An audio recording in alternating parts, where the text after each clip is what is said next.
वही तो एक सर्वशक्तिमान है। युद्ध ही तो वीर का प्रमाण है। और वो की भीड़ हो या मौत अंत है नहीं तो मौत से भी क्यों डरे।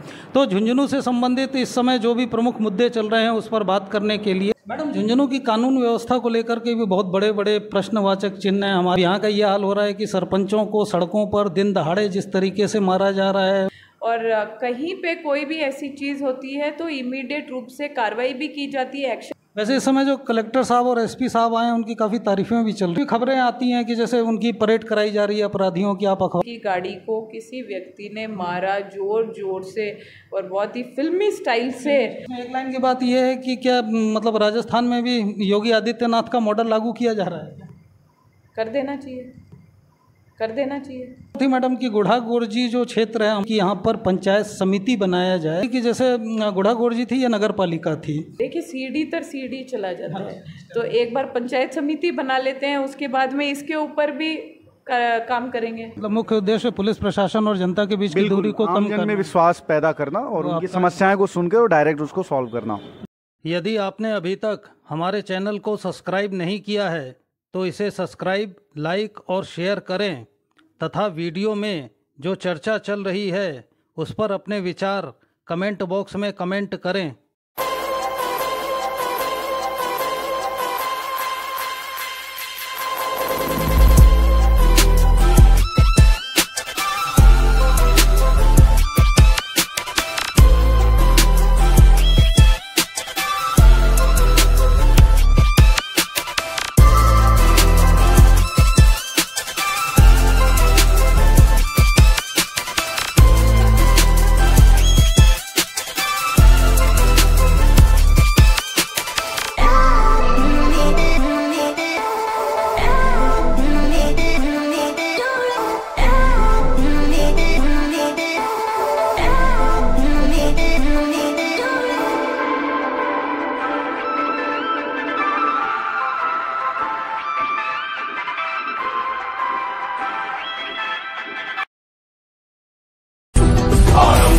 प्रचंड बोल मस्तकों के झुंड, आज जंग की घड़ी की तुम गुहार दो।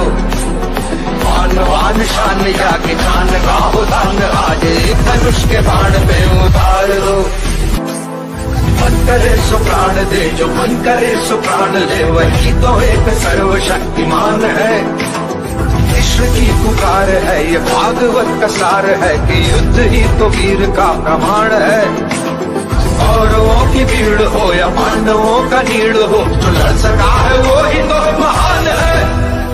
जीत की हवस नहीं, किसी पे कोई वश नहीं, क्या जिंदगी है ठोकरों पे मार दो। मौत अंत है नहीं तो मौत से भी क्यों डरे, ये जाके आसमान में दहाड़ दो। नमस्कार मित्रों, मैं हूं डॉक्टर अभिषेक कुमार और आप देख रहे हैं तेजस न्यूज़ 167। इस समय हम हैं झुंझुनू में और यहाँ से जिला प्रमुख हैं हर्षनी कुलहरी जी, इसके साथ में बीजेपी की जिला अध्यक्ष हैं, झुंझुनू बीजेपी की सेनापति हैं, बीजेपी रूलिंग पार्टी है और ये यहाँ पर झुंझुनू में इसकी कमान इनके हाथ में है। तो झुंझुनू से संबंधित इस समय जो भी प्रमुख मुद्दे चल रहे हैं उस पर बात करने के लिए आज हमारे साथ में हर्षनी कुलहरी जी। नमस्ते मैडम, आपका बहुत बहुत स्वागत है हमारे चैनल पर। नमस्ते अभिषेक जी, और आपके समस्त दर्शकों का आज के इस बाइट के अंदर, इस प्रोसेस के अंदर उन सभी का मैं स्वागत करती हूँ।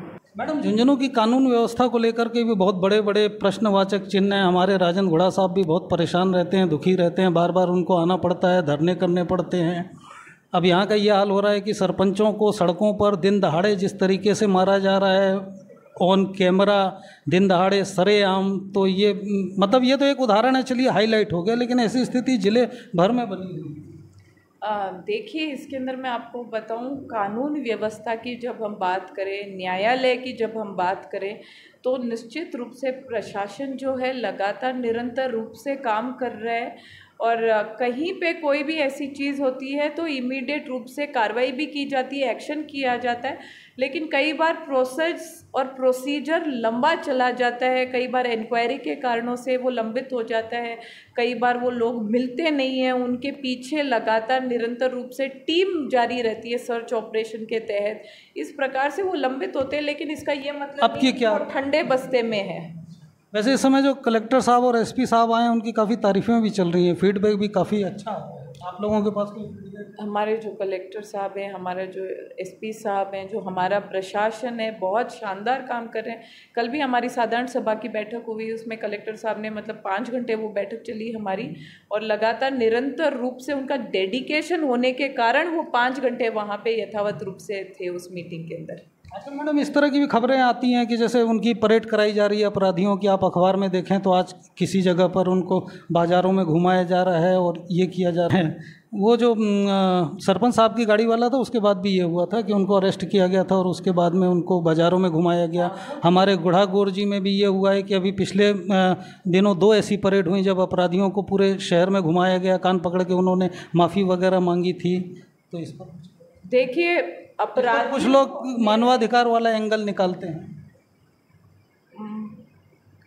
देखिए, अगर कोई अपराध है वो सिद्ध हो चुका है, वो गलत है। आपने देखा कि अभी आपने जैसे बताया कि किसी की गाड़ी को किसी व्यक्ति ने मारा ज़ोर ज़ोर से और बहुत ही फिल्मी स्टाइल से मारा गया, तो वो बाई मिस्टेक नहीं था, वो कंफर्म्ड है। यदि आप उन लोगों की इसका मतलब अपराधी हैं, कोर्ट से निर्णय आना बाकी रहेगा डेफिनेटली, लेकिन वो अपराधी हैं ये 100% सबको पता है। तो ऐसे लोगों को आप अगर बाजार में आप परेड करवाते हो तो मेरा ये मानना है कि जो अपराधी हैं उनमें भय आता है कि हमारी भी समाज में इसी प्रकार से जो इज्जत है वो खराब होती है, तो अपराध कम करेंगे। उन जो फुटेज वगैरह हैं आप उसको देखिए तो ऐसा लगता नहीं कि उन अपराधियों के मन में कहीं भी ये एक बार भी ख्याल आता है कि यार यहाँ कोई थाना होगा, कि कोई एसपी ऑफिस होगा, कि पुलिस होगा। बिल्कुल फिल्मी अंदाज में चीज़ें चलती हैं, तो उसके लिए ऐसी कठोर कार्रवाई नहीं की जा रही। ये तो ज़्यादा बेहतर रूप से एसपी एक लाइन की बात जाए, ये सवाल ज़्यादा बेहतर रूप से वहाँ से जवाब। सरकार का क्या दृष्टिकोण है अपराध और अपराधियों के प्रति? सरकार का दृष्टिकोण यही रहता है कि अपराधी जो अपराध किसी भी स्थिति कम में हो, अपराध कम होने चाहिए, अपराधियों में भय होना चाहिए। अपराध मेरा तो ये मानना है बिल्कुल ही नहीं होने चाहिए।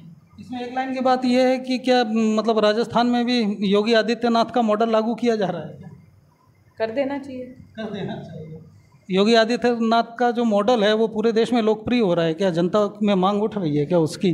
जैसा ताबड़तोड़ कार्रवाइयाँ वहाँ पर एक तो ये अवैध निर्माणों पे चलती हैं या अपराधियों पे चलती हैं। देखिए, हम जब बात करते हैं हमारे राजस्थान की, तो राजस्थान जो है वो बहुत ही शांति प्रिय राज्य के लिए जाना जाता है। और जो आप योगी जी का जो मॉडल बता रहे हो उत्तर प्रदेश का, तो उत्तर प्रदेश के अंदर तो जब रात की जाने की बात होती थी तो जनरली टूरिस्ट या कोई भी अन्य स्टेट से वहाँ पे आना जाना नहीं करना चाहते थे, क्योंकि भय होता था। एक आम आदमी वहाँ पे सड़कों पे जब नहीं निकल सकता तो वो गलत है। तो राजस्थान में जब आप बात कर रहे हो योगी सरकार का मॉडल लागू करने की, तो यहाँ पे उसका औचित्य नहीं है। देखो, आप यहाँ करेंगे, यहाँ पे संतुलित करो, यहाँ पे सही, यहाँ की तासीर अलग है, शांति राज्य है हमारा राजस्थान। क्योंकि ये कई बार बात चली थी कि शायद यहाँ पर भी जहाँ जहाँ बीजेपी सरकार आ रही है अब उस मॉडल को लागू किया जा रहा है। राजस्थान शांति प्रिय राज्य है, आराम से हैं सब। और एक बात और थी मैडम कि गुढ़ागोरजी जो क्षेत्र है हमारा, ये लोगों की भी काफ़ी मांग थी कि यहाँ पर पंचायत समिति बनाया जाए, तो इससे संबंधित कोई अपडेट है क्या? गुढ़ागोर जी को पंचायत समिति बनाने की जो मांग है वो बहुत लंबे समय से लगातार निरंतर रूप से चली है। क्या होता है जब एक विधानसभा होती है और पंचायत समिति एक होती है, क्योंकि विधानसभा बहुत बड़ी होती है, और जब पंचायत समिति 2 हो जाती हैं तो अधिकारी भी बढ़ जाते हैं, कर्मचारी भी बढ़ जाते हैं, और लोगों को डिस्टेंस और ज्योग्राफिकल वाइज भी देखा जाए तो आने जाने में, आवागमन में बहुत इजी रहता है। अधिकारी ज़्यादा होने की वजह से जो फाइलों का निस्तारण है वो जल्दी होता है। तो पंचायत समिति बनना निश्चित रूप से बहुत अच्छी बात है और हम प्रयासरत हैं कि वहाँ पे एक और इसके लिए प्रयासरत हैं। हाँ बिल्कुल, पंचायत समिति निरंतर रूप से बननी चाहिए। वहाँ पर कुछ ऐसी भी बातें चलती हैं कि मतलब उस क्षेत्र में एक ये धारणा है कि जो अपना जिला परिषद या कार्यालय है इसकी तरफ से उस क्षेत्र पर ज़्यादा ध्यान नहीं दिया। जिला परिषद की ओर से ब्लॉक वाइज अगर देखोगे तो मैं आपको ये कहूँगी, ब्लॉक वाइज अप्रोप्रिएट रूप से जो बजट है वो निश्चित रूप से दिया गया है। और मैंने आपको बताया जो लोग जितना ज़्यादा फ्रीक्वेंसी से विज़िट करते हैं, जितनी समस्याएं सही स्तर पे जल्दी लाकर दे देते हैं तो उनका निस्तारण होता है उन समस्याओं का। तो मुझे नहीं पता आपने ये जो सवाल किया ये क्यों किया, लेकिन मैंने जिला प्रमुख के तौर के ऊपर पूरे ज़िले को कवर किया है। और एक आखिरी बात और ये थी कि जैसे गुढ़ागोड़ थी ये नगर पालिका थी, लेकिन फिर आपकी सरकार ने इस नगर पालिका को ख़त्म कर दिया। देखो, एक बार तो हमारा फोकस पंचायत समिति बनाने में है। पंचायत समिति एक बार बन जाती है, ये उसके बाद की प्रक्रियाएं हैं और जो जिस जनसंख्या के अनुरूप नगर पालिका बनती है वो अगर उसके अनुरूप रहेगी तो निश्चित रूप से काम करेंगे। मतलब आप कह रहे हैं कि फिलहाल जो है ये पंचायत समिति का मामला चल रहा है, ये बन जाएगा तो फिर उसके बाद इस बारे में विचार है। देखिए, सीढ़ी तर सीढ़ी चला जाता है, तो एक बार पंचायत समिति बना लेते हैं, उसके बाद में इसके ऊपर भी काम करेंगे। मतलब ये लोग ये मैटर आपके रडार में है? जी। आपने तेजस न्यूज़ को इतना समय दिया, बहुत बहुत धन्यवाद। धन्यवाद अभिषेक जी। हैं कि झुंझुनू में अभी जुलाई 2025 में नए एसपी साहब की नियुक्ति की गई है ब्रजेश ज्योति उपाध्याय जी की। तो ब्रजेश ज्योति उपाध्याय जी यहाँ के नए एसपी साहब हैं। यदि इनकी बात की जाए तो ये उत्तर प्रदेश के रहने वाले हैं। से भी ये बताया जा रहा है, जो फीडबैक आ रहे हैं कि इस समय झुंझुनू जिले में जो अपने नए कलेक्टर साहब आए हैं डॉक्टर अरुण गर्ग, उनका भी बहुत अच्छा फीडबैक है, काफ़ी कर्तव्यनिष्ठ व्यक्ति हैं। और जो एसपी साहब हैं ब्रजेश ज्योति उपाध्याय जी, इनके बारे में भी फीडबैक काफ़ी अच्छा है, काफ़ी ईमानदार हैं, कर्तव्यनिष्ठ बताए जा रहे हैं, काफ़ी इनकी ज़िले में तारीफ़ें चल रही हैं। अभी भी जब यहाँ पर हम लोग बैठे थे और जनचर्चा आपस में हम लोग बात कर रहे थे तो कोई कह रहा था कि ये झुंझुनू जिले के नए सिंघम हैं, अपराधों पर कठोर नियंत्रण लगाया जाएगा। और पिछले महीने हम लोग जो देख भी रहे हैं कि जिस तरीके से अपराधियों पर कठोर कार्रवाइयां हो रही हैं, उनको तत्काल पकड़ा जा रहा है, इसके बाद में उनकी नगर में परेड कराई जा रही है। तो पिछले दिनों भी ऐसी एक परेड गुढ़ागोड़ में कराई गई थी और उस समय यदि डीएसपी साहब की बात करें तो एक चैनल पर उनका इंटरव्यू भी हुआ था और उन्होंने ये स्पष्ट कहा था कि एसपी साहब का सख्त ऑर्डर है कि अपराध किसी भी कीमत पर बर्दाश्त नहीं किया जाएगा। तो हमारे साथ में झुंझुनू जिले के एसपी साहब। सर, आज ये बहुत टाइम के बाद में जनसंवाद का जो आयोजन हुआ, इसका क्या उद्देश्य है, किस लिए है? गुढ़ागौड़ थाना क्षेत्र की सीएलजी मीटिंग थी। इसमें विभिन्न इलाके से लोग आए थे। इन्होंने थाने के और जो भी पुलिस से रिलेटेड समस्याएं, अपराध रिलेटेड समस्याएं, कई लोग गटर वाली गाड़ियों के खिलाफ, अवैध कुछ गतिविधियों के खिलाफ, इस टाइप की शिकायतें आई हैं जिनके बारे में अपन प्रयास करेंगे उन पे कंट्रोल करें। गुड़ा पुलिस का काम की काफ़ी सराहना की है लोगों ने, तो उसके बारे में और कैसे अच्छा कर पाएँ जिससे कि और अच्छा काम हो और जो आमजन में विश्वास हो उसको पैदा करने के लिए मीटिंग ली गई थी। ये रेगुलर मीटिंग ली जाएगी जिससे कि जो समस्याएं हैं वो डायरेक्ट खुल के बता पाएं। सर, कोई टाइम होता है या कभी भी, या ज़रूरत के हिसाब? अभी तो मैं ज्वाइन किया था पिछले महीने, इसलिए सोचा एक बार मिल लूँ। उसके बाद जब भी कोई बड़ा आयोजन होगा या कोई वैसी आएगी तो फिर से मीटिंग नियमित रूप से ली जाएगी। मतलब मुख्य उद्देश्य पुलिस प्रशासन और जनता के बीच की दूरी को कम करना, विश्वास पैदा करना और उनकी समस्याएं को सुनकर और डायरेक्ट उसको सॉल्व करना। धन्यवाद। Thank you. मस्तकों के छुट आज जंग की घड़ी की तुम हार दो।